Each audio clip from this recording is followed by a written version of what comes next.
আসসালামু আলাইকুম। কেমন আছেন সবাই? আশা করছি ভালো আছেন।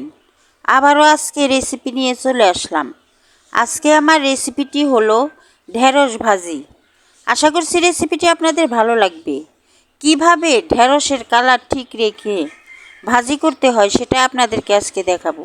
তাহলে শুরু করি। এখানে আমি ঢেঁড়স নিয়েছি।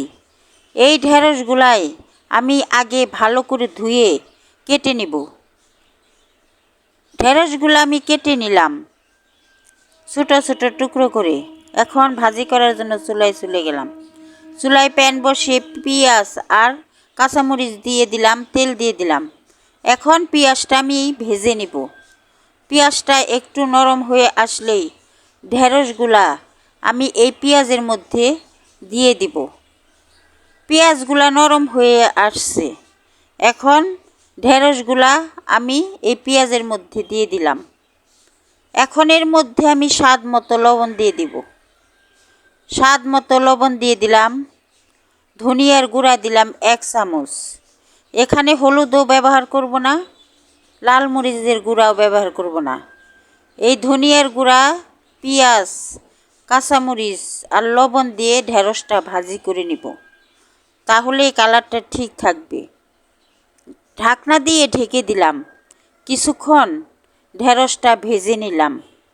এখন নেড়ে চেড়ে আবারও ঢেকে দিব। এইভাবেই ঢাকনা দিয়ে ঢেকে কিছুক্ষণ পর পরই নেড়ে দিতে হবে। এই সময় চুলার জালটা মিডিয়াম লোতে রেখে ঢেঁড়স ভাজিটা করতে হবে। আবারও ঢাকনা দিয়ে ঢেকে কিছুক্ষণ ভেজে নিলাম।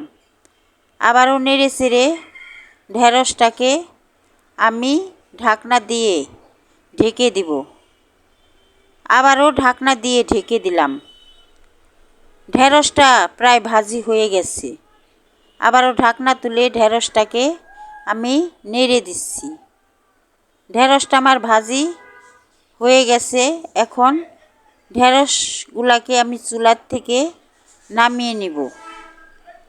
ঢেঁড়স ভাজা শেষ। চুলার থেকে নামিয়ে নিলাম। দেখেন কালারটা ঠিক আছে। ঢেঁড়স ভাজিটাও সুন্দর হয়েছে।